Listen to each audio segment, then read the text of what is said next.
Start करें। Okay. बिस्मिल्लाहिर्रहमानिर्रहीम। Capital structure. Okay जी, capital structure में हमें क्या क्या करना है? सबसे पहले एक बर्ड्स आई व्यू ओवरव्यू देखते हैं। सैफ, कैपिटल स्ट्रक्चर नाम से ही क्या लग रहा है, क्या पढ़ने वाले हैं?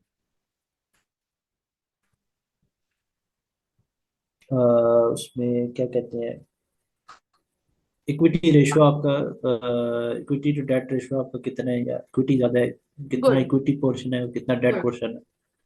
Good.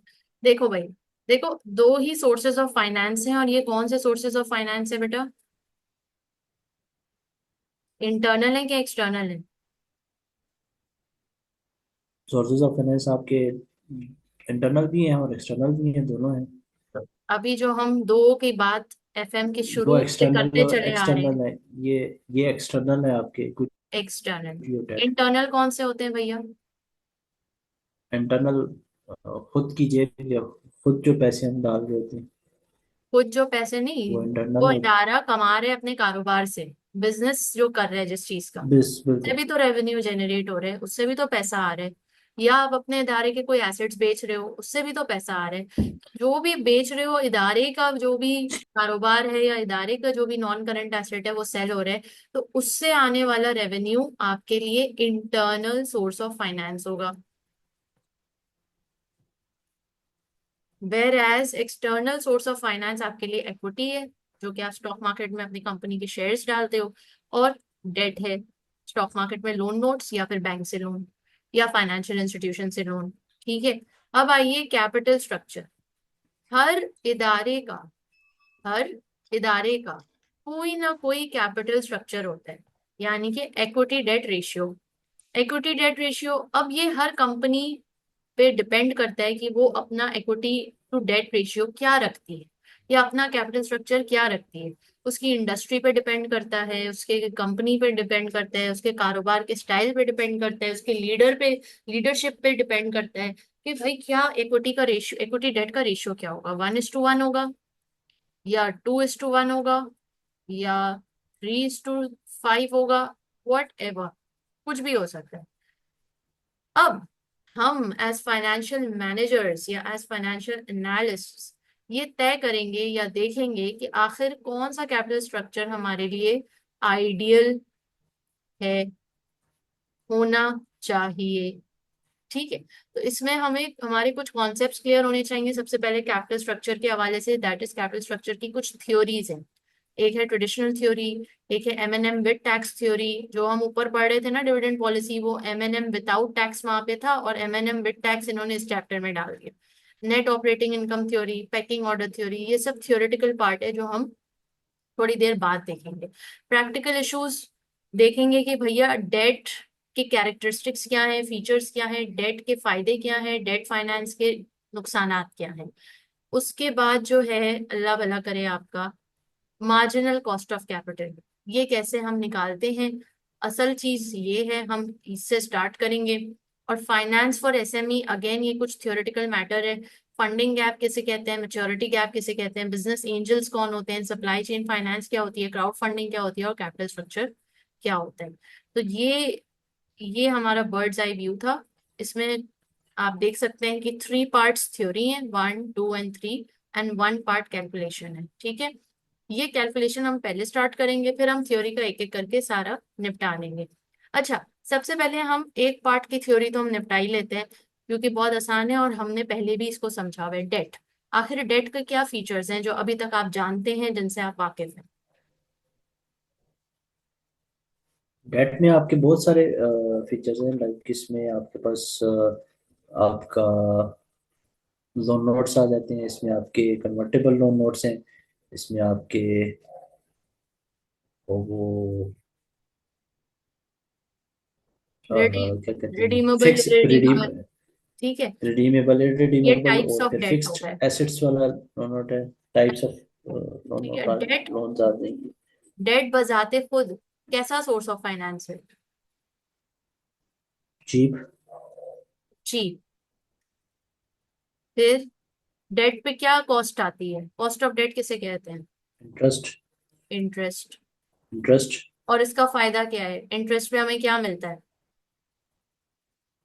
Tax allowable depreciation, tax tax relief. Allowable benefit, very good, tax relief. Tax relief, ठीक है। वो एसेट पे तो ये सारे इसके क्या हो गए, फायदे हो गए। अब आइए नुकसानात। नुकसानात क्या हो सकते हैं डेट के?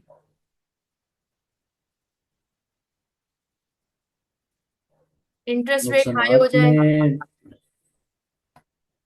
इंटरेस्ट में भी रेट। हाई हो सकता है, बिल्कुल ठीक है। ऐसे भी। फिर उसके बाद बैंक आपको मुफ्त का तो लोन देगा नहीं, आपकी कोई ना कोई चीज गिरवी रख लेगा, सिक्योरिटी। ठीक है। उसके बाद जो है बैंक हो सकता है आपके साथ कोई रिस्ट्रिक्टिव कवेनेंट साइन करवा ले, कोई कॉन्ट्रैक्ट साइन करवा ले, जिससे आपको रिस्ट्रिक्शंस आपके ऊपर लग जाएं कि आप ये नहीं कर सकते, वो नहीं कर सकते, फलाने बैंक से ये लोन नहीं ले सकते, और हमें बता के करना है, ये एसेट नहीं बेच सकते। Restrictive covenants, restrictive contracts. और क्या नुकसानात हो सकते हैं डेट के? हो सकता है कंपनी पूरा का पूरा डेट पे रिलायंट हो जाए और कोई इक्विटी हो ही ना उसकी। तो इसको हम क्या कहेंगे, हाईली गियर्ड कंपनी, जिसका मार्केट में इमेज अच्छा नहीं होता कि ये बहुत ज्यादा इन्होंने उधार लिया हुआ है, जैसे कि हमारी कंट्री ने बहुत ज्यादा उधार ले लिया है, तो क्या हमारा इमेज अच्छा है मार्केट में? नहीं। बिल्कुल। तो ये सूरत हाल है। ये कुछ डिसएडवांटेजेस हो गए, ये एडवांटेजेस हो गए, ये आपकी ऑलमोस्ट ब्रॉट फॉरवर्ड नॉलेज है, और ये आप ये वाला पार्ट खुद से कर सकते हैं। अच्छा जी, आइए जी आगे बढ़ते हैं। अब हम आ रहे हैं अपने मेन चीज पे। अच्छा जी।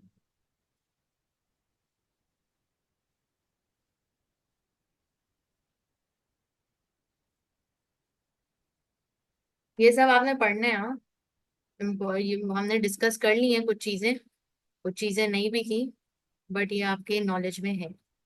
अच्छा, उसके बाद अल्लाह भला करे आपका।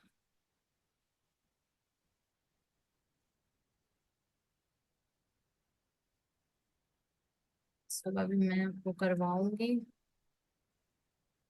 बट उससे पहले yes, betas. What is a beta? Beta किसे कहते हैं? हमने कल ये परसों आपको, की क्लास में किया था ना बीटा। ये हमने काफी पहले किया था, कॉस्ट ऑफ कैपिटल वाले चैप्टर में हमने बीटा की हमने उसकी यूज की थी, लेकिन वो बीटा इक्विटी और बीटा डेट वो दोनों उसमें हमें क्वेश्चंस में कैलकुलेट करके निकाल के दी हुई थी।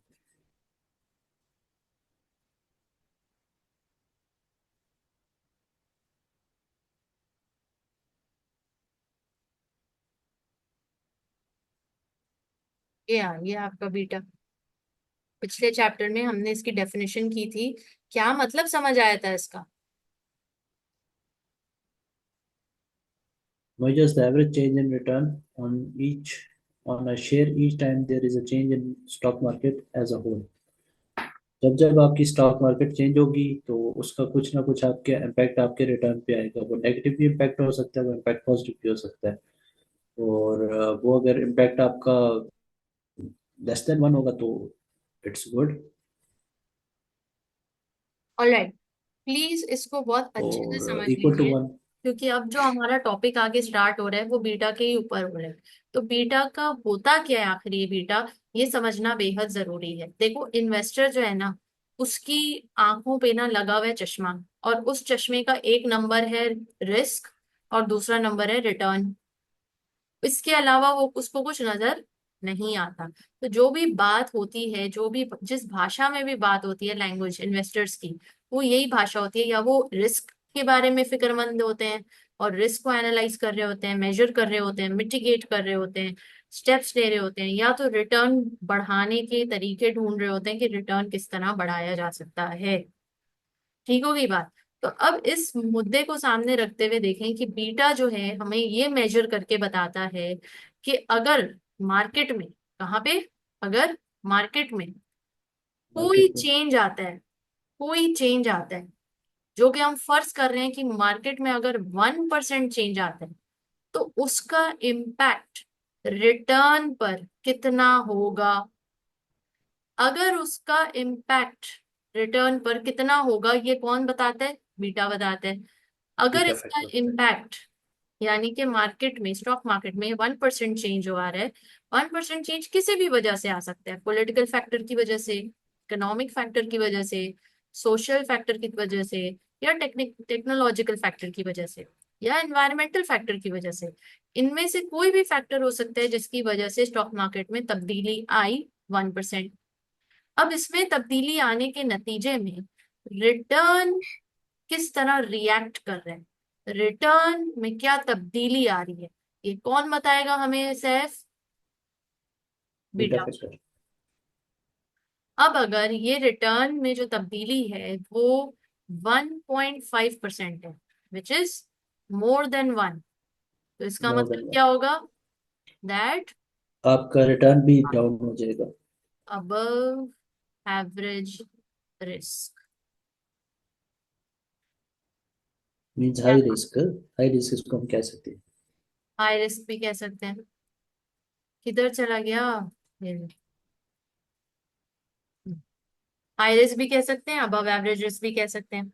अब अगर यही चीज 1% change in the stock market will result in 0.9% change in return, तो बताओ। इस पे बिलो एवरेज, बिलो रिस्क होगा, वन से कम है, बिलो रिस्क होगा। मतलब below below average average, risk होगा। ठीक है, यानी कि low risk, below average risk. और अगर 1% चेंज इन स्टॉक मार्केट के नतीजे में रिटर्न में भी 1% तब्दीली आई है, यानी कि बराबर चल रहे हैं दोनों, तो फिर आपका क्या होगा? Average risk. Average risk. अब ये बिल्कुल बेसिक चीज थी। अब आइए इसके ऊपर हम बिल्ड कर रहे हैं कि बीटास दो तरह के होते हैं, equity and asset. Equity beta को गियर्ड बीटा भी कहते हैं, एसेट बीटा को अनगियर्ड बीटा कहते हैं। सैफ, क्या कहते हैं इक्विटी बीटा को? इक्विटी बीटा,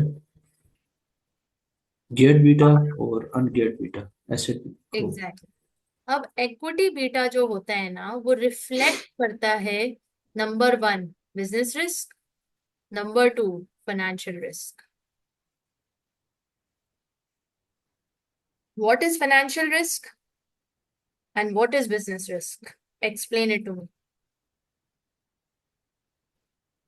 बिजनेस रिस्क आपके पास ये है कि आपका इसमें आपको आपका बिजनेस के वो क्या कहते हैं, डाइल्यूट होने के चांस होते हैं। आपका बिजनेस जो है वो बिजनेस स्टेक पे होता है। तो फाइनेंशियल रिस्क में आपकी फाइनेंशियल जो आपकी लिक्विडिटी होती है वो आपकी स्टेक पे होती है कि आपने फाइनेंशियल लिक्विड आपने ज़्यादा मेंटेन किया हुआ है तो भी नुकसानदेह है, कम मेंटेन किया हुआ है तब भी नुकसानदेह है।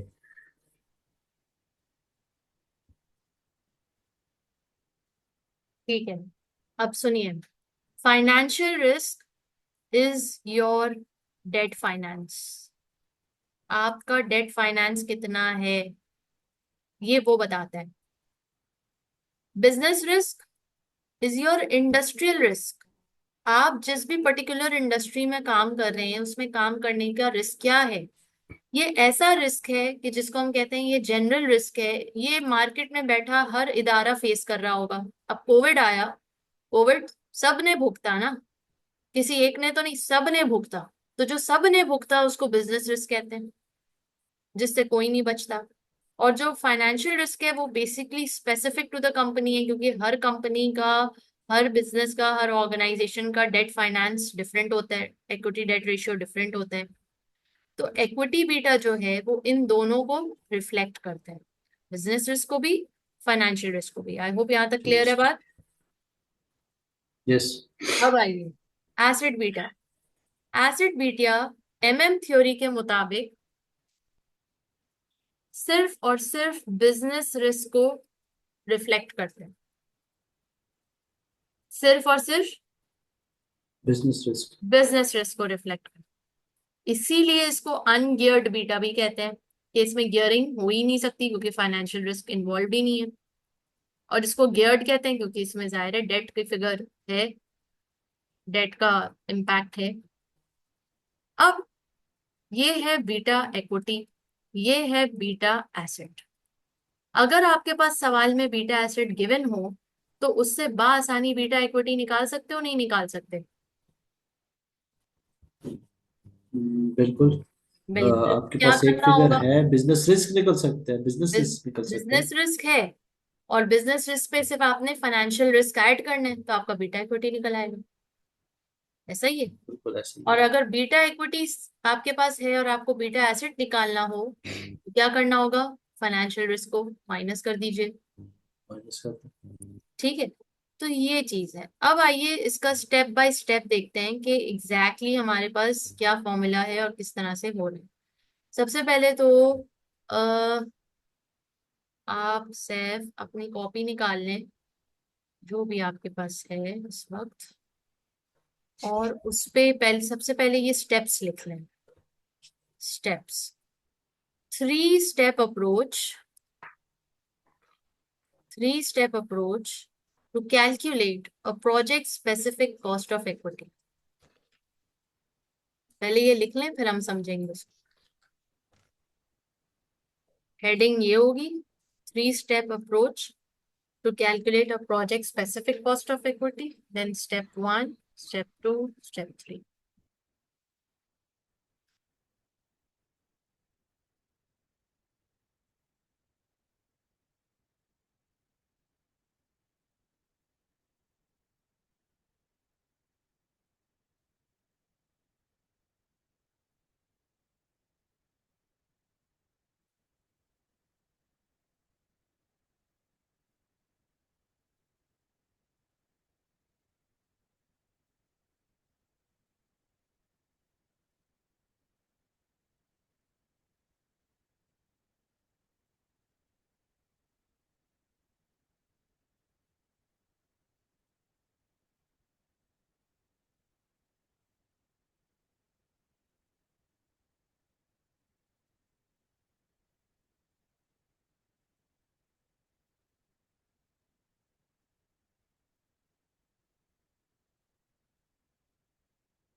लिख लिया?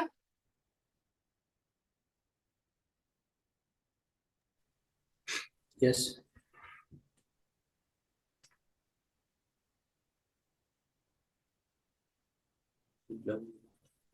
जी, एक सेकेंड।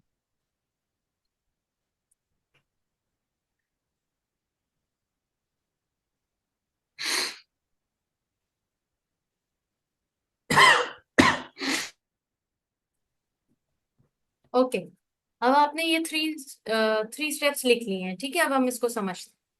पहला स्टेप है, find the asset beta of a company in the same business as the new project. देखो, हमें एक बात साफ मालूम है कि हम फाइनेंशियल मैनेजमेंट का सब्जेक्ट कर रहे हैं, और फाइनेंशियल मैनेजमेंट का सब्जेक्ट हम ज्यादातर इस पर्सपेक्टिव से कर रहे हैं कि अगर हम कोई न्यू इन्वेस्टमेंट करें तो, अगर हम कोई न्यू प्रोजेक्ट करें तो एनपीवी क्या होगा, आईआरआर क्या होगा, फायदेमंद होगा नहीं होगा, पे बैक पीरियड क्या होगा। तो न्यू प्रोजेक्ट करें तो, न्यू शेयर्स इशू करें तो डिविडेंड क्या होगा, कॉस्ट क्या होगी, लोन नया लें तो फायदा है या नुकसान है। तो ये इस तरह की ही चीजें आ रही होती हैं एफएम में। तो सबसे पहले सिनेरियो में आपको बोला गया है कि आप एक्स कंपनी के मालिक हो, और अब आप वाई कंपनी खोलना चाह रहे हो। मगर फर्क ये है कि एक्स कंपनी थी हेल्थ सेक्टर में, एक हॉस्पिटल रन कर रहे थे आप, और अब आप जाना चाह रहे हो फैशन सेक्टर में, फैशन इंडस्ट्री में, यहाँ पे एक कंपनी खोलना चाह रहे हो। तो ये दोनों इंडस्ट्री बिल्कुल डिफरेंट है, मुख्तलिफ। इसका कैपिटल स्ट्रक्चर आपको हो सकता है गिवन हो, डेफिनेटली गिवन होगा। For example 1:1। और इसका कैपिटल स्ट्रक्चर आपको नहीं मालूम, क्योंकि अभी आप नया नया कंपनी जाके खोलने वाले हो, स्टार्ट करने वाले हो। तो आप करोगे क्या? क्या ऐसे ही अंधे गूंगे बहरों की तरह खोल लोगे जाके company? Of course not, because investor looks at every project through to lenses, return and risk. therefore definitely not. अंधे बहरे गूंगे बन के तो हमने करना ही नहीं है इन्वेस्टमेंट। तो हम क्या पता करेंगे? प्रॉक्सी कंपनी का कैपिटल स्ट्रक्चर क्या था। अब ये प्रॉक्सी कंपनी क्या होती है भैया? नाम से कुछ आइडिया लग रहा है? जो जो मेन जो कंपनी नया प्रोजेक्ट शुरू कर रही है उसी कंपनी के वो कैपिटल स्ट्रक्चर को देखेगा। नहीं, प्रॉक्सी कंपनी कहते हैं कि ये कंपनी आप फैशन इंडस्ट्री में खोलना चाह रहे हो, तो फैशन इंडस्ट्री में तो पहले से वेल नोन कंपनीज बैठी हुई हैं मार्केट में, तो वो प्रॉक्सी कंपनी हो गई या वो आपका कॉम्पिटिटर हो गया। तो उसका पहले आप देख लो कि वो कैसे ऑपरेट कर रहे हैं उस इंडस्ट्री में, उसका कैपिटल स्ट्रक्चर क्या चल रहा है। तो जब आप उसको देख लोगे तो आप अपना भी फिर आराम से अंदाजा लगा सकते हो। तो हम प्रॉक्सी कंपनी को देखते हुए पता है क्या निकालते हैं? Beta acid. और बीटा एसिड क्या होता है? अभी अभी पढ़ा हमने, क्या होता है बीटा एसिड सैफ? जिसमें आपका सिर्फ बिजनेस रिस्क इन्वॉल्व हो, फाइनेंशियल एग्जैक्टली, रिस्क इन्वॉल्व नहीं। Exactly, very good. Business risk involve हो। और बिजनेस रिस्क सबके लिए सेम होता है। यानी इस इंडस्ट्री में, फैशन इंडस्ट्री में जितनी भी कंपनीज बैठी हैं, उन सब के लिए ये बिजनेस रिस्क क्या है? सेम है, सेम टू सेम। सब फेस कर रहे हैं ना, जनरल रिस्क है। मार्केट में कुछ भी होता है, अप एंड डाउन, सारी कंपनीज को फर्क पड़ेगा इस इंडस्ट्री की। और जो मार्केट में जो कुछ भी हो रहा है वो क्या हो रहा है? ये इन चार पांच चीजों से के अलावा और कुछ भी नहीं हो रहा है। Political, economic, environmental, social, technological factors, इसमें तब्दीली आ रही है जिसकी वजह से रिस्क फैक्टर आ रहे हैं। रिस्क आ रहा है तो रिटर्न पे इम्पैक्ट आ रहा है। तो हमने क्या करना है, पहला स्टेप है कि प्रॉक्सी कंपनी को सामने रखते हुए जो भी न्यू प्रोजेक्ट आप जिस भी इंडस्ट्री में बनाने जा रहे हो, उसकी प्रॉक्सी कंपनी का एसिड बीटा निकाल लो। उसके बाद क्या करना है, जब एसिड बीटा आपके पास आ जाएगा, जो कि एक फॉर्मूला है ऊपर अभी हम देखेंगे, तो वो बीटा एसिड जब आपके पास आ जाएगा तो क्या करना है उस बीटा एसिड का? उस बीटा एसिड को, अब ये जो हम कंपनी बनाने जा रहे हैं, इसका कैपिटल स्ट्रक्चर हम लेंगे जो हमारी एग्जिस्टिंग कंपनी है ना, ये एग्जिस्टिंग कैपिटल स्ट्रक्चर लेते हुए और एसिड बीटा प्रॉक्सी कंपनी का यूज करते हुए हम क्या फाइंड आउट कर लेंगे? Beta regeared equity, asset beta, regeared beta, beta equity find कर लेंगे। Beta equity with business risk ना। Beta equity is business risk plus financial risk, financial risk दोनों शामिल हो जाएंगे दोनों इसमें। शामिल होते हैं। तो जब आप रीगियर करोगे एसिड बीटा को तो ऑटोमेटिक आपका बीटा इक्विटी निकल आएगा जो कि बिजनेस रिस्क और फाइनेंशियल रिस्क दोनों को शो कर। अब क्या करना है? अब ये जो रीगियर्ड बीटा है जिसको हम बीटा इक्विटी कह रहे हैं, इसको यूज करते हुए आपने के ई निकाल लेना है। और के ई का फॉर्मूला याद है आपको? के ई कैपेम वाला, आर एफ कैपिटल वाला plus beta R M equity, R M into R minus F R. Minus R F. ठीक। अब इसको हम एक ठीक। इलस्ट्रेशन के साथ देखेंगे। आपने इसको लिख लिया अपने पास, इन तीनों स्टेप्स को? देखिए इसमें एक चीज पूछनी है कि अभी कुछ नहीं पूछो। ये बीटा अभी कुछ नहीं इक्विटी जो पूछो है क्योंकि, ये। एक मिनट एक मिनट, अभी कुछ ठीक है। नहीं पूछो। क्योंकि अभी हम सम करेंगे, फिर सम से समझेंगे, फिर हम पूछो जो भी पूछ रहे हैं, ठीक है? क्योंकि अभी हमने ओके सिर्फ ओके। थियोरेटिकली इसको समझा है। अब इसको हम सम के जरिए समझेंगे। अब पहले तो हम इसका फॉर्मूला, अब आप लिख लो अपनी नोटबुक में। ये फॉर्मूला है बीटा एसिड निकालने का।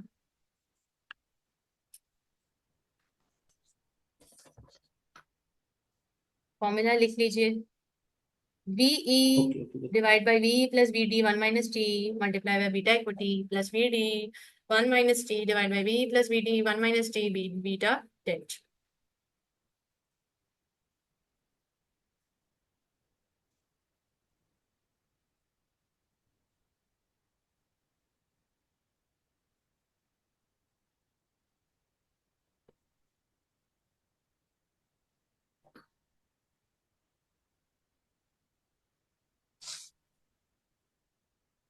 मैम ये मैंने कैप्लान की जो हमारी वो फार्मूला शीट इसमें हमें कैप्लान में दी हुई होती है, उसमें ये फार्मूले भी बीच में उसमें साथ दिए हुए थे कुछ फार्मूले।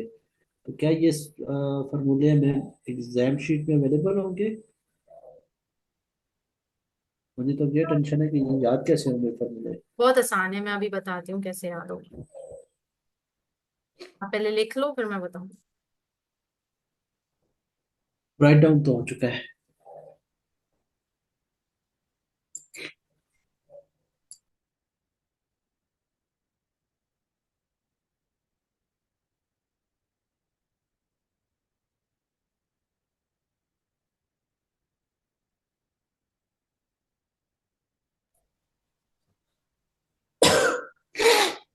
जी। अब इसको बहुत आसान है याद करना सिर्फ। देखो वीई, अभी हमने क्या बोला, कैपिटल स्ट्रक्चर क्या है? कैपिटल स्ट्रक्चर क्या है? डेट टू इक्विटी रेशियो है कि नहीं है? Debt to equity ratio, debt to equity है। तो बस वीई जो होगा वो आपका इक्विटी का रेशियो होगा, वीडी जो होगा वो आपका डेट का रेशियो होगा। और बहुत आसान है, आपका एक हिस्सा इक्विटी का है, दूसरा हिस्सा डेट का है। जो हिस्सा इक्विटी का है उसमें न्यूमरेटर में वी आएगा, डिवाइड करेंगे, नीचे डिनोमिनेटर दोनों का सेम है, वीई प्लस वीडी। इक्विटी भी है, डेट भी है। डेट में आपको हमेशा मालूम है टैक्स इंक्लूड होता ही होता है, लाजमी टैक्स रिलीफ 1 - टी। और इसको मल्टीप्लाई कर देंगे बीटा इक्विटी से, क्यों? क्योंकि ये पूरा सेक्शन ही इक्विटी का है। फिर ये पूरा सेक्शन डेट का है, तो न्यूमरेटर में क्या आ जाएगा, डेट वैल्यू आ जाएगी बीडी। बीडी क्या होगा, ये डेट का रेशियो जो यहाँ पे होगा आपके पास गिवन एग्जाम में, 1 - T divided by, denominator same होगा as the first one, BE plus BD दोनों कंबाइंड, इक्विटी भी डेट भी, and multiply by beta debt. तो बहुत आसान है, एकदम मुश्किल बिल्कुल भी मुश्किल नहीं है, ठीक है। अच्छा, अब आइए इसको हम सम के थ्रू समझेंगे तो फिर आपको मजीद चीजें क्लियर होंगी। Okay sir, yes sir, okay, this is the illustration. Train company, train company is a company company experienced in the provision of training courses. Shares in train have a beta value of 1.2। फिर क्या कह रहे हैं? Train company has a debt debt equity ratio 1 to debt 10। Equity ratio 1 is to 10 which will not change as a result of the project। ठीक है, change नहीं director हो रहा, ऑफ ट्रेन प्रोजेक्ट हो या ना चेंज हो। नहीं होगी। फिर पढ़िए। और the director of train plan to expand their business by building hotels hotels, which अब ये are नया प्रोजेक्ट जो लेना चाह रहे हैं, होटल इंडस्ट्री में लेना चाह रहे हैं, होटल्स बनाना चाह रहे हैं। 30 which are company is a allocated। Listed hotel company with date equity ratio 1 to 1। अब ये जो 30 कंपनी है, ये एक दूसरा नाम है, प्रॉक्सी कंपनी होगी। नया नाम है, बिल्कुल प्रॉक्सी कंपनी, प्रॉक्सी। इसका डेट, इसका कैपिटल स्ट्रक्चर गिवन है, shares have a beta of 1.5। अच्छा, यहाँ पे खामोशी है, सिर्फ बीटा के बारे में बात हो रही है, तो क्या लगता है? और यहाँ पे भी देखिए खामोशी है, सिर्फ बीटा के बारे में बात हो रही है, ना इक्विटी कह रहे हैं ना एसेट कह रहे हैं। तो फिर हम क्या समझे कि ये इक्विटी है या एसेट है? यहाँ पे इसको हम बीटा, बीटा इक्विटी की बात हो रही है या बीटा एसेट की बात हो रही है, इसको हम क्या अज्यूम करेंगे?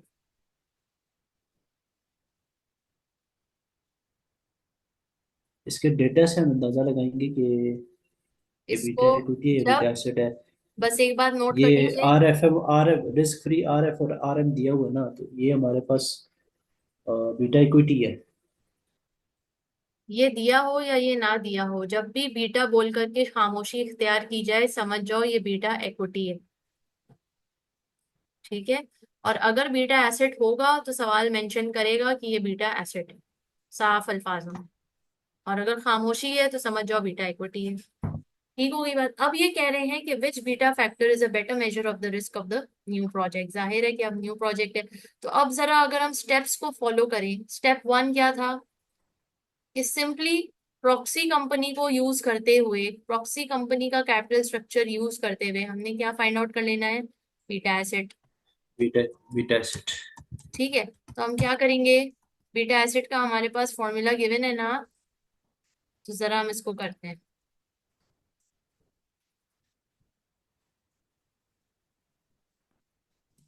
Beta asset is equals to, पहला इक्विटी है तो VE divide by BE plus V D, 1 - T, multiply by beta equity. ये पहला हो गया। डेफिनेटली। ठीक है। दूसरा अल्लाह भला करे डेट है, B D divided by BE plus V D, 1 - टी, नीचे डिनोमिनेटर सेम ही है, मल्टीप्लाई बाय बीटा डेट। ठीक है। अब आइए इस पे डेटा लगाते हैं। वीई प्रॉक्सी कंपनी का क्या है भैया, 1:1, यानी वन। कि इसका वन ही होगा। डेट भी 1 है और इक्विटी भी 1 है। तो यानी हम इसका वीई 1 लेंगे वन और डिवाइड बाई वन नीचे plus two. 1 + 1, 1 - T, tax given है यहाँ पे। जी टैक्स कहाँ गिवन है, या टैक्स तो नहीं गिवन है, टैक्स रेट कहीं गिवन है, मुझे नजर नहीं आ रहा। टैक्स रेट नहीं पता। हाँ यहाँ पे दिखा है ना टैक्स रेट 30%। ठीक है, तो अब हम यहाँ पे 30% ले लेंगे tax rate, 30%, multiply by beta equity. अब बीटा इक्विटी किसकी ले भैया, प्रॉक्सी कंपनी की। बिल्कुल। प्रॉक्सी कंपनी की 1.5, 1 पॉइंट। अच्छा अब मुझे एक बात बताओ, ये पहला तो हो गया। दूसरा जो बीटा डेट है, क्या उससे रिलेटेड कोई भी इंफॉर्मेशन यहाँ पे गिवन है, बीटा डेट कहीं भी लिखा हुआ है? नहीं। नहीं लिखा। लिहाजा अगर हम इसकी वीई और वी डी को भी प्लेस कर दें, जो कि 1 है, सेम टू सेम यही आएगा, तो मल्टीप्लाई तो हमें बीटा डेट से ही करना है ना, और बीटा डेट जब कुछ मेंशन नहीं है तो मल्टीप्लाई बाय 0 होगा कि नहीं होगा? जब मल्टीप्लाई बाय 0 होगा तो ये पूरा सेगमेंट 0 हो जाएगा, यानी यहाँ कुछ भी सॉल्व करने की जरूरत नहीं है। नहीं है। और इसका सबसे बड़ा इसको कहते हैं जो प्रूफ है या एविडेंस है, वो ये है कि हमने डेफिनेशन में क्या पढ़ा था, बीटा एसिड क्या शो करता है? बीटा एसेट हमें सिर्फ वो इक्विटी शो करता है, बिजनेस शो करता है। बिजनेस रिस्क शो करता है, सिर्फ क्या शो करता है, बिजनेस रिस्क शो करता है। तो जब बीटा एसिड सिर्फ बिजनेस रिस्क शो करता है, बिजनेस रिस्क शो करता है, तो बिजनेस रिस्क में फाइनेंशियल रिस्क का क्या काम? और ये तो पूरा फाइनेंशियल रिस्क है, डेट की कहानी चल रही है। क्या ख्याल है? बिल्कुल ऐसे है। तो लिहाजा इसको हम वैसे भी 0 कर देंगे। ठीक है, तो beta asset is equals to this. अब इसको जब आप कैलकुलेट करोगे तो बताओ क्या आंसर आ रहा है बीटा एसिड का।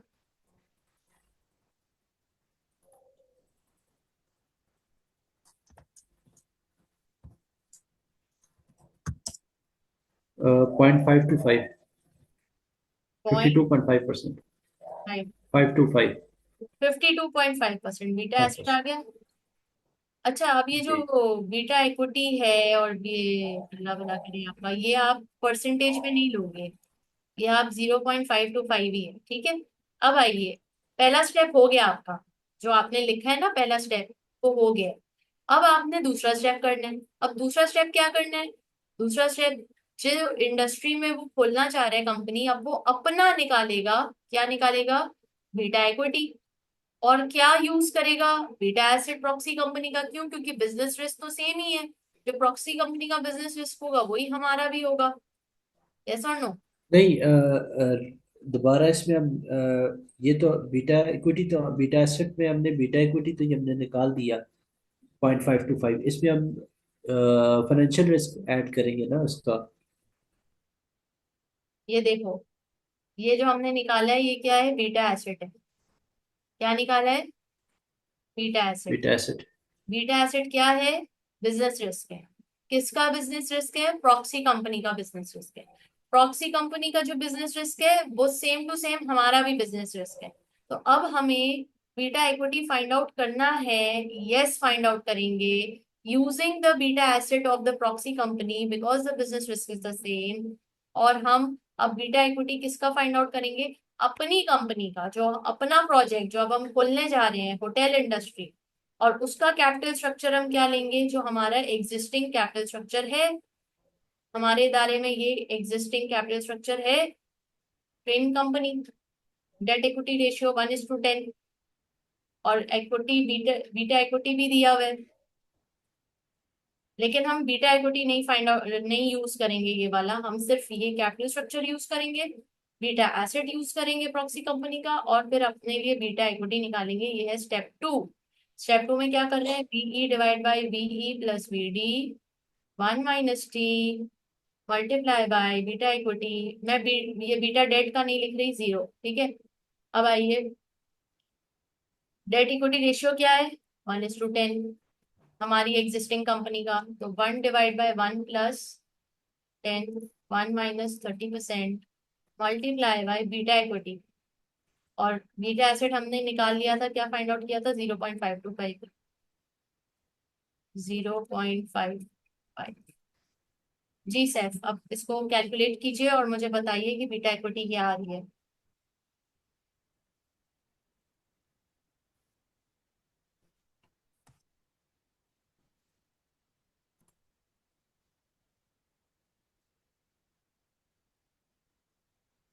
इसमें बीटा इक्विटी क्या लेंगे, मल्टीप्लाई आ रही है तो ये इधर जरा डिवाइड हो जाएगी।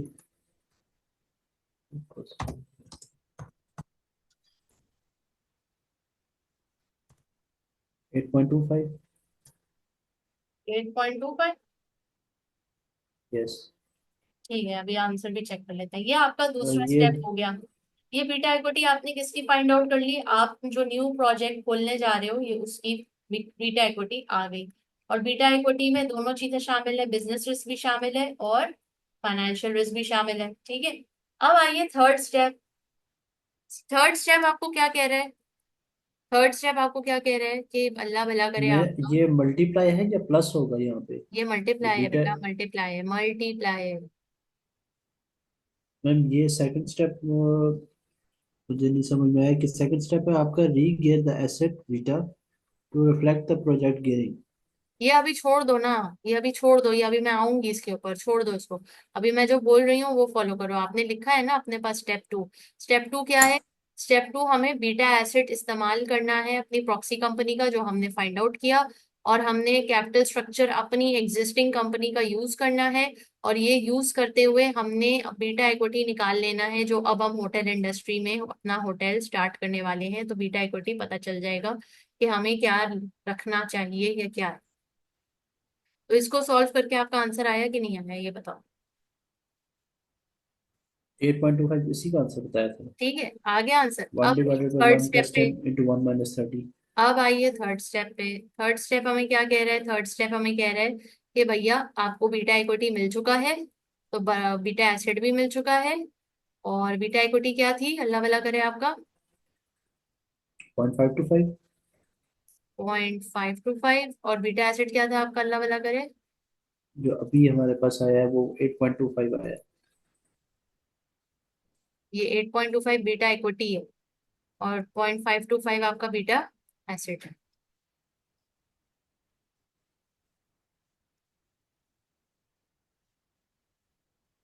8.25। यस। अच्छा, अब हमें थर्ड स्टेप में क्या बोला जा रहा है, कॉस्ट ऑफ इक्विटी निकालो। RF प्लस RM, नहीं, वन इसका है beta equity beta equity into RM minus, R F R है। निकाल लोगे, आपके पास गिवन है डेटा। रिस्क फ्री रेट आपके पास है 4% और विद प्रीमियम है रिस्क है एट वो पॉइंट, परसेंट प्रीमियम में 8% है। जी, फाइंड आउट करें, तो बताएं।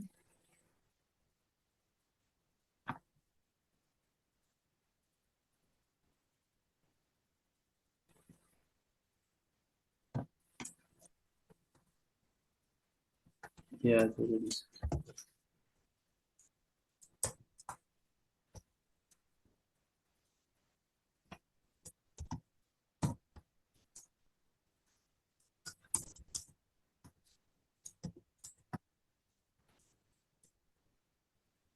37%। AE कितना आ रहा है बताइए। 37%। 37%। अच्छा, मुझे नहीं पता अब आपने क्या इसमें अचार बीटा डाले। इक्विटी 8.25। अच्छा, आप सुने ना, अब मुझे नहीं पता आपने इधर क्या अचार डाले, आंसर राइट है या रॉन्ग है। इस वक्त मैं, मेरा सिर्फ मकसद है आपको स्टेप समझाना कि ये स्टेप्स हैं, कि ये हो रहा है। अब इन स्टेप्स का नाम है, जब हम पहला स्टेप करते हैं तो उसको हम कहते हैं अनगियर करना। क्या कहते हैं? अनगियर करना। जब हम दूसरा स्टेप करते हैं तो हम उसको क्या बोलते हैं? रीगियर करना। और जब हम तीसरा स्टेप करते हैं तो उसमें हम क्या कहते हैं? कि रीगियर के साथ हम cost of equity find out कर रहे हैं। ठीक है। अब आइए जरा हम देखते हैं कि आपका आंसर सही था या गलत था, आप कैलकुलेशन एरर कहाँ हुई। कैलकुलेशन एरर, क्योंकि 8.25 बीटा टी आंसर्स निकालने जरा देख लूँ कि क्या गड़बड़ हुई है, ना, क्योंकि ये एक्टिविटी 4 आ पॉइंट गई थ्री यहाँ पे। Acid beta 0.882। आपका 0.882 आया था। 5 टू 5 आया था। हाँ, तो ये गलत हो गया ना। कैसे गलत हो गया, क्यों गलत हो गया? ये 1 अपॉन, इतनी सिंपल कैलकुलेशन तो थी, कैलकुलेशन ही नहीं कर पा रहे। वन वन 1 अपॉन मैंने सारी वन एक्सेल में की प्लस है। टू, 1 + 1 2 हो गया। 2 × अस्तगफिरुल्लाह, 1 + 1 2 होता है? क्या कर, वो भी आप इस लेवल पे वन आके प्लस क्यों वन बोलोगे? Into one. मेरा आज मिस्टेक ये सेम हुई है कि गलती मैंने सुबह उसको क्लास में भी हुई पहले थी, मल्टीप्लाई कर। जिसपे मैंने बड़ा बड़ी डांट लगाई है। बॉडमस रूल सब भूल गए हैं, हाँ, मैथ्स का basic 9 10 matric. What is BODMAS rule? It says open the bracket first. Bracket को पहले सॉल्व करें। 1 + 1 नहीं करना आपने, 1 × पहले ये करना है, ब्रैकेट को सॉल्व करना है। उसके बाद यस। जाके ऑफ, फिर डिवाइड, फिर मल्टीप्लीकेशन, फिर एडिशन, फिर सब्ट्रैक्शन। ये क्या थे खेल तमाशा लगाया हुआ? बेसिक कैलकुलेशन आपको कुछ नहीं करनी है। अगर सिर्फ कैलकुलेटर में आप ये पूरी चीज भी एज इट इज लगा देंगे, कैलकुलेटर खुद बॉडमस कर लेगा, बशर्ते कि आपने कैलकुलेटर में सही लगाया हो। सो दिस इज, 0.882 आ गया, ठीक हो गया। आ गया 0.882। बस मेरे पता था यही गड़बड़ होनी है। आइए, 0.882। ठीक है, ये आपका बीटा एसिड निकल आएगा। अब आइए, इसी के बेस पे अब हम बीटा इक्विटी को करेक्ट कर लेंगे। जल्दी से करेक्ट कीजिए और बताइए क्या आंसर आ रहा है।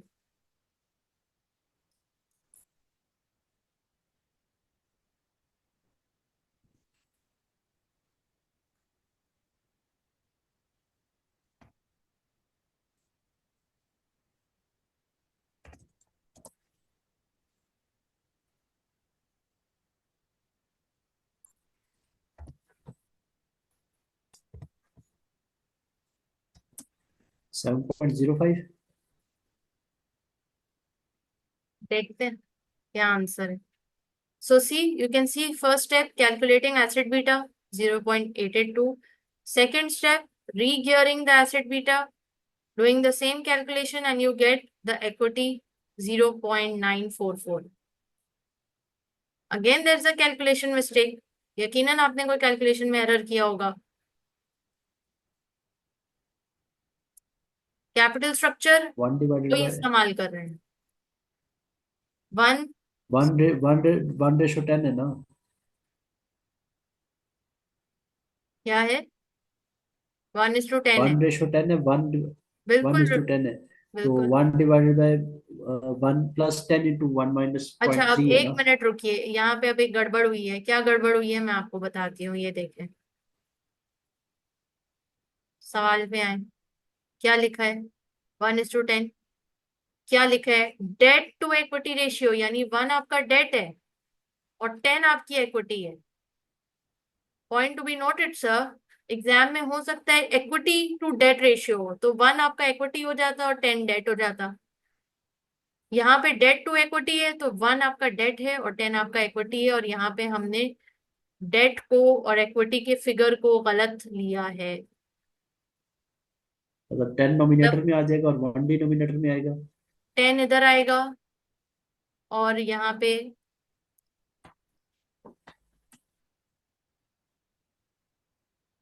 10 + 1 आएगा। अब सॉल्व कीजिए। तो आप देख रहे हैं, छोटी सी गलती से पूरा सवाल का आंसर गलत, और फिर स्टूडेंट सोचते हैं पता नहीं क्या हुआ था, मैंने तो सब कुछ सही किया था। हाँ, बाजार तो तुम्हें सही लग रहा है, मगर तुमने इक्विटी डेट को डेट इक्विटी पढ़ लिया, या तुमने डेट इक्विटी को इक्विटी डेट पढ़ लिया, तो ये तुम्हें कैसे पता चलेगा कि तुमने ये गलत पढ़े। 0.944। 0.944। 0.944 आंसर करेक्ट है। और फिर उसके बाद हम तीसरा स्टेप जो कर रहे हैं उसमें हमारा क्या आएगा, बीटा इक्विटी 0.944 को यूज करते हुए हमारी कॉस्ट ऑफ इक्विटी 11.55% आ जाएगी। जल्दी से आप चेक कर लीजिए कि सही हो रहा है आपसे या नहीं। कॉस्ट ऑफ इक्विटी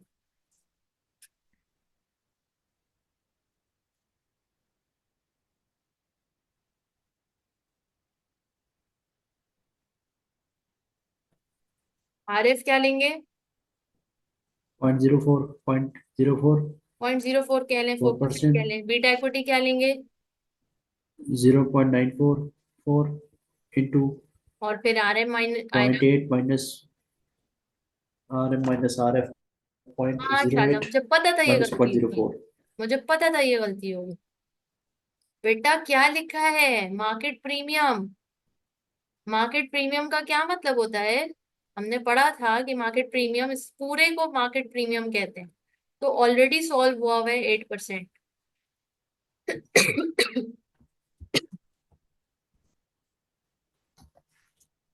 कीजिए सॉल्व। राइट। 11.5%।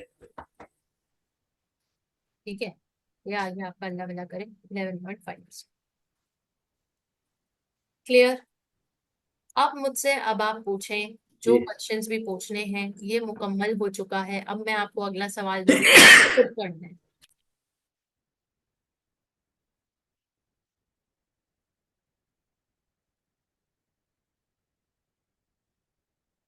इसमें अब अगर कोई सवाल है जो नहीं समझ आ रहा तो वो पूछ लीजिए। आप थोड़ा रिव्यू कर लीजिए, ये 3 स्टेप्स हैं, ये इलस्ट्रेशन थी, ऐसे हुआ कैसे हुआ।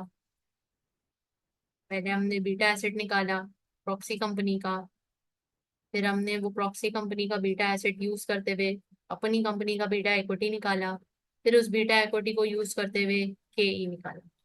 बस यही टोटल कहानी। मैम इसमें इसमें इसको हम जिस तरह हम पहले डिस्कस कर रहे थे कि ये जब हमने बीटा एसिड निकालना हो, तो हम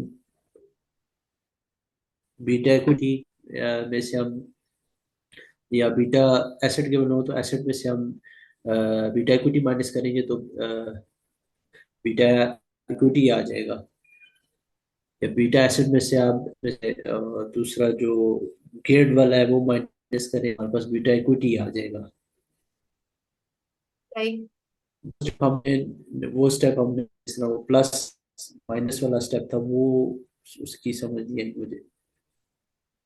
वो क्यों नहीं किया, आपका सवाल ये है कि हमने वो क्यों नहीं किया, वैसे क्यों नहीं किया।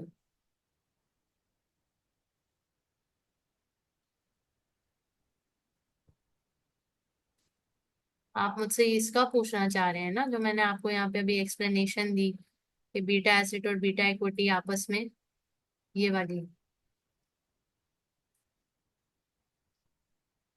मैं आपका जरा सवाल समझना चाह रही हूँ कि आप क्या पूछना चाह रहे हो, ये पार्ट पूछना चाह रहे हो।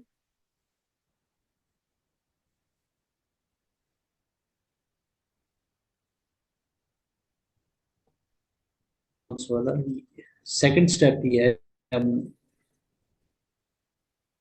सेकंड स्टेप पूछना चाह रहे हो। ये यहाँ पे जो आपने बी आर, ये ऊपर जाइए, ये इस पे नहीं, ये थोड़ा सा ऊपर में।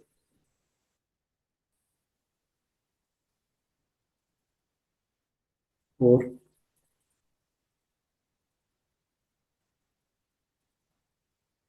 ऊपर।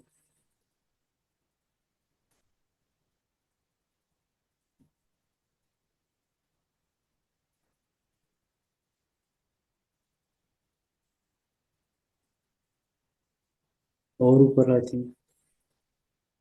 और ऊपर कुछ भी नहीं किया हमने। मैं आप क्या इसमें पूछना चाह रहे हो, बोलो, दोबारा सवाल बोलो। और स्क्रॉल डाउन करें वाला जो ये highlighted beta, B R plus F R, हम्म।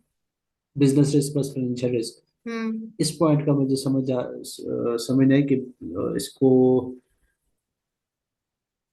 बीटा इक्विटी जो है वो सिर्फ आपको दोनों रिप्रेजेंट करते हैं, बीटा एसेट सिर्फ एक को रिप्रेजेंट करता है। हम्म। ठीक है। तो इस चीज को हम किधर यूटिलाइज करेंगे निकालने के लिए इस सारी कैलकुलेशन में। हम सारी कैलकुलेशन में इसी को यूटिलाइज कर रहे हैं। बस फर्क ये है कि बीटा एसिड की जो शक्ल है या फॉर्मूला है वो ये है, और बीटा इक्विटी इसी में छुपा हुआ है। दोनों इसी में ही है। तो इसी फॉर्मूला को हम दो दफा कर रहे हैं, एक दफा प्रॉक्सी के पर्सपेक्टिव से और एक दफा अपने न्यू प्रोजेक्ट के पर्सपेक्टिव से। तो दोनों इसी में ही शामिल। और ये जो बिजनेस रिस्क और एफआर, ये एफआर का पार्ट है, फाइनेंशियल रिस्क ये है, जो कि बीटा एसेट में तो आता ही नहीं है। ठीक है। अब आइए जी, अब मैं आपको इसमें एक बात और बताती हूँ कि अब अगर दिमाग आपका और उलझाए आपको इसकी बारीकियों में और चीजों में, तो उलझिए नहीं, फायदा नहीं होगा। अभी सिर्फ स्टेप्स फॉलो करें। आप देखिएगा, स्टेप फॉलो करते करते जब हम लॉन्ग क्वेश्चन के सिनेरियोज पे आएंगे ना, चीजें मजीद क्लियर हो जाएंगी। अभी तो ये हमने पहली इलस्ट्रेशन की है सिर्फ। अभी हम दूसरा सवाल अब करेंगे। जरा आइए सवाल पे। अभी सिर्फ आप टेक्निकल चीज फॉलो करें कि ये स्टेप्स हैं, ये करना है, ये फॉर्मूला है। ठीक है। अब आइए जरा एक्टिविटी 5 पे, जरा ये खुद से करके तो बताएं। Just follow the steps as we have done. मैं आपको सिर्फ 10 मिनट्स दे रही हूँ, ये फटाफट से करके मुझे बताएं।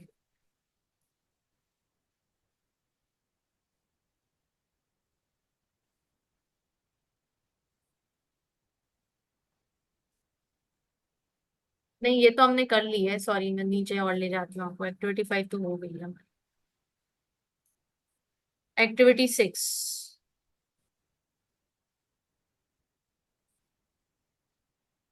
एक मिनट।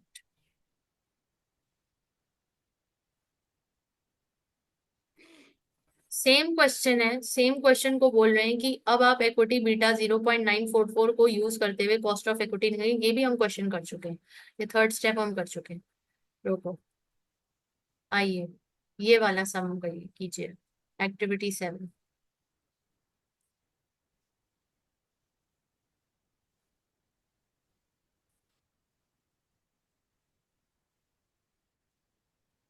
आपकी नोटबुक में तीनों स्टेप्स गिवन है, फॉर्मूला भी गिवन है।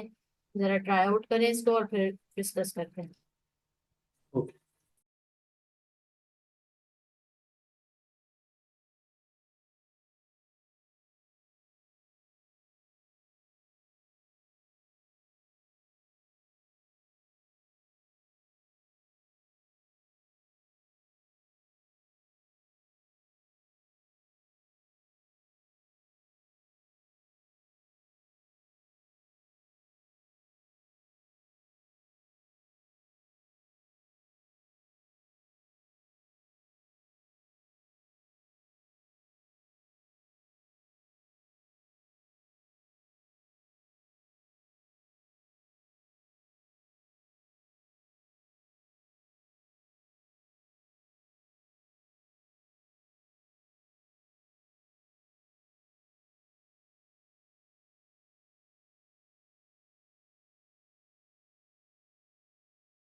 जी हो गया।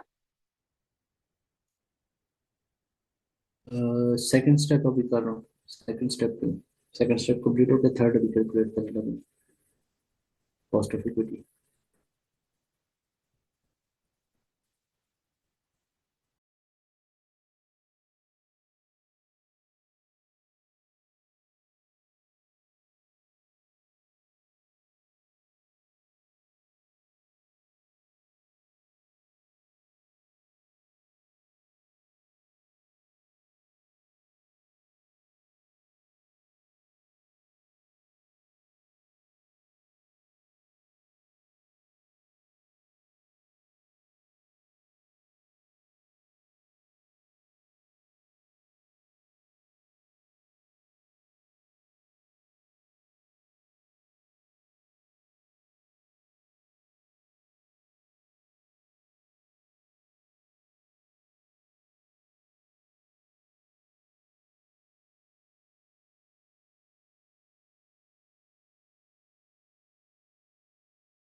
जी सर।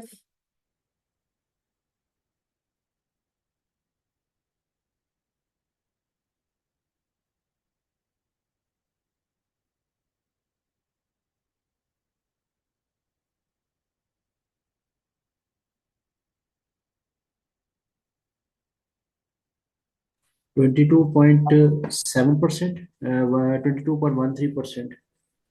अच्छा देख लेते हैं। पहले आपका बीटा एसिड क्या आया? 1.3। हाँ 1.8 आ रहा है।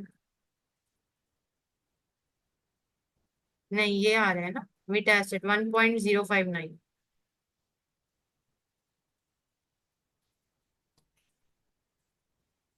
कहाँ गड़बड़ कर दी, कैलकुलेशन एरर कर दिया।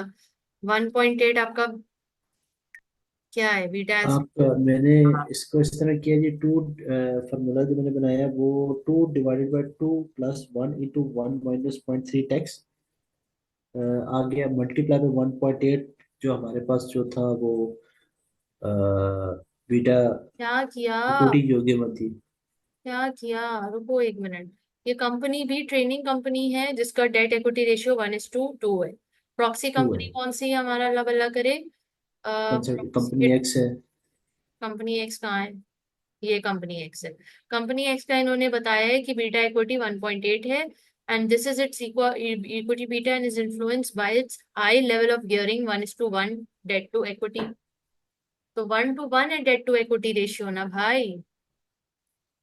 तो beta asset is equals to V E divide by V E plus V D 1 - T multiply by beta equity. Formula तो यही था, मैंने वैल्यूज जो थी वो हमें स्टार्ट में पहले 1:2, डेट टू इक्विटी रेशो 1:2 की लेनी थी कैपिटल स्ट्रक्चर में, और एक दफा इसके साथ कैलकुलेट करना था, और एक दफा 1:1 के साथ कैलकुलेट करना था। तो जो पहला स्टेप है वो 1:1 के साथ करना है। मैंने 1:2 के साथ पहला स्टेप किया। माशाल्लाह माशाल्लाह, क्यों किस खुशी में भैया? इसने आपको बोला था 1:2 से करने के लिए, स्टेप नहीं पढ़ा था आपने? 1:1 के साथ करें तो 1.05 आ रहा है आपके पास आंसर। जी 1.05। ठीक है। और अब सेकंड जब आप सेकंड बीटा स्टेप में। एसेट निकाल लोगे, फिर अब आप बीटा इक्विटी निकालोगे। और बीटा इक्विटी कैसे निकालोगे? सेम फॉर्मूला आप रीयूज करोगे, लेकिन इस दफा अब बीटा एसेट जो आपने यहाँ से फाइंड आउट किया वो अप्लाई करोगे यहाँ पे, और बीटा इक्विटी फाइंड आउट करोगे। और वीई और बीईडी का जो कैपिटल स्ट्रक्चर होगा वो पहले वाला जो आपकी ओरिजिनल कंपनी है उसका होगा। बीटा एसिड आपका आया 1.05 something, equal to V E 1 divide by V E plus V D. नहीं, अब यहाँ पे डेट टू इक्विटी रेशियो है, तो डेट टू इक्विटी रेशियो है तो चेंज हो जाएगा। 1.429 आ रहा है इसका डेट टू आंसर। इक्विटी यानी कि इक्विटी 2 है। Two two divided by two is two, two one, two plus one into one minus 0.30 into beta equity. जी। अब आप बीटा इक्विटी फाइंड आउट करो और बताओ क्या है। 1.429। 1.430, राउंड ऑफ फोर कर टू लिए। नाइन अब आप सेम बीटा इक्विटी को यूज करते हुए क्या निकालो? के ई निकाल लो। रिस्क फ्री रेट गिवन है, मार्केट रेट गिवन है, हो सकता है निकल सकते हैं आंसर।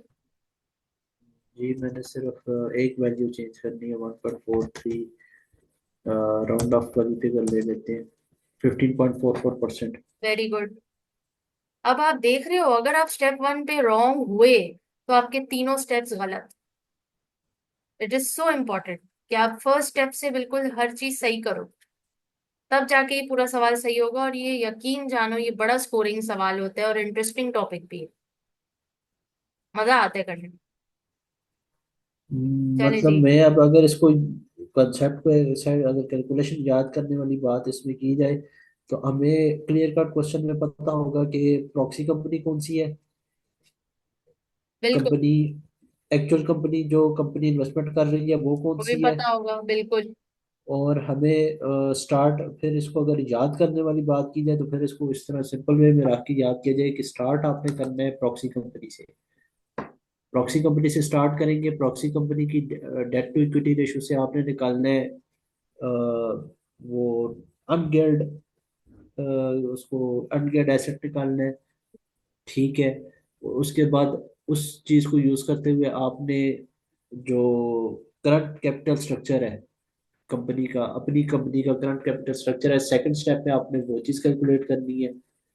और उसको फिर फार्मूला को री यूज करके आपने बीटा इक्विटी निकालना है। वो बीटा इक्विटी फिर आप जो है वो कैपे मॉडल है या दूसरा मॉडल है। क्या पे मॉडल है।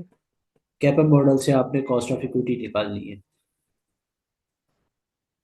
ठीक है, तो ये जहां तक कैलकुलेशन उस तरह याद की जाए तो कैलकुलेशन तक तो ये है, बिल्कुल। लेकिन जब इस पे थ्योरी लिखने की आएगी तो मैं इस पे अभी अभी आप थ्योरी रिलैक्स हो लिखने से जाएं। बिल्कुल कासर हूँ। अभी आप थ्योरी लिखने रिलैक्स से हो इसलिए जाएं, मैं बिल्कुल अभी कासर हूँ हमने इस सिर्फ पे। कैलकुलेशन की, ठीक है। रिलैक्स हो जाएं, कैलकुलेशन की है, इसको एब्जॉर्ब करें, इसको घर पे दोबारा करें, इसको समझें। और फिर हम इंशाल्लाह नेक्स्ट क्लास में बाकी की थ्योरी जो है चैप्टर करेंगे। ये एक दिन में ये पूरा चैप्टर खत्म भी नहीं होने वाला, क्योंकि जाहिर है ये टेक्निकल पार्ट जरा क्रिटिकल था। तो ये हमने कर लिया अल्हम्दुलिल्लाह। अब बस थ्योरी रह गई है, वो बस अब आधे पौने घंटे की कहानी है इंशाल्लाह। वो हम कोशिश करेंगे कल की क्लास में करके वाइंड अप करें। नहीं तो वो हो सकता है मैं आज कोई एक्स्ट्रा क्लास की टाइम दे दूं तो उसमें करके वाइंड अप करेंगे, कल से हम ऑफ पे चले जाएंगे, ठीक है। ठीक है, ठीक है। बहुत शुक्रिया, अपना ख्याल रखें सैफ। अल्लाह हाफिज। ओके।